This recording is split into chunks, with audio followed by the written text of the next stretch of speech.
ஒரு மேன் வந்து அவரோட கையில ஒரு ஃபிளாக வச்சுட்டு நார்த் ஈஸ்ட் டைரக்ஷன்ல 10 மீட்டர்ஸ் per செகண்ட் ஸ்பீட்ல மூவ் ஆயிட்டு இருக்காரு.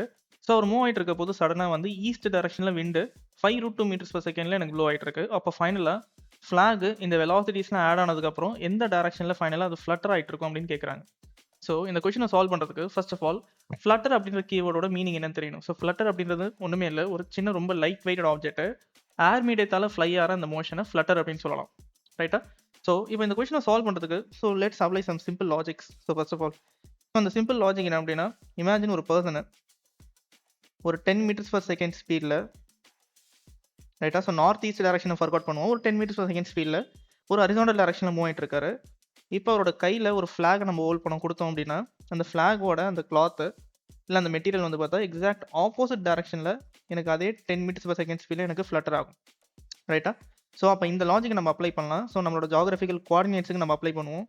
ஸோ அப்படி அப்ளை பண்ணும்போது north, east, west as well as south. So அப்போ இந்த கொஷனில் சொல்கிற மாதிரி பர்சனை எனக்கு நார்த் ஈஸ்ட் டைரக்ஷனில் 10 மீட்டர்ஸ் per செகண்டில் ரன் ஆகிட்டு இருக்காரு அப்படின்னா, ஸோ இந்த கேள்வியில் நார்த் ஈஸ்ட்னு சொல்கிற போது அவங்க என்ன சொல்ல வராங்க, 45 டிகிரி ஆங்கிள் அப்படின்றத இன்டெரக்டாக மென்ஷன் பண்ணுறாங்க. ரைட்டா? அப்போ 45 டிகிரி ஆங்கிளில் 10 மீட்டர்ஸ் per செகண்டில் மேன் ரன் ஆகிறார் அப்படின்னா எக்ஸாக்ட் ஆப்போசிட்டில் எனக்கு வந்து ஃப்ளாக் வந்து அதே ஸ்பீடில் எனக்கு ஃப்ளட்டர் ஆகும். ஸோ லெட்ஸ் சே இது எனக்கு 45 டிகிரி. அப்போது ஃப்ளாகோட இந்த ஸ்பீடை நம்ம என்ன பண்ணலாம், காம்பனன்ட்ஸாக பிரிக்கலாம். ஸோ காம்பனன்ட்ஸாக பிரித்தா எனக்கு இது 10 cos 45 டிகிரி அண்ட் இது வந்து நம்மளுக்கு 10 sin 45 மாறும். ஸோ 10 cos 45 அண்ட் 10 sin 45 நம்ம சால்வ் பண்ணோம் அப்படின்னா ஸோ 10 into 1/√2.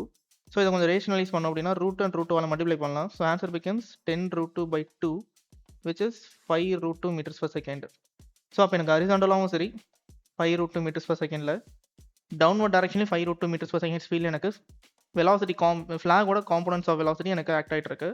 இந்த சமயத்தில் எக்ஸாக்டாக கொஷனில் சொல்கிற மாதிரி விண்டு வந்து நம்மளுக்கு ஈஸ்ட் டைரக்ஷனில் 5√2 meters per second ஸ்பீடில் எனக்கு ப்ளோ ஆகுது அப்படின்னா அப்போ லாஜிக்கலாக நம்மளுக்கு என்ன ஆகுது, காம்போனன்ட்ஸ் எனக்கு வெஸ்ட் டைரக்ஷனில் ஆக்ட் ஆகிற அந்த ஃப்ளாகோட வெலாசிட்டி காம்போனண்ட்டும் விண்டோட வேல்யூவும் பேலன்ஸ் ஆகுது.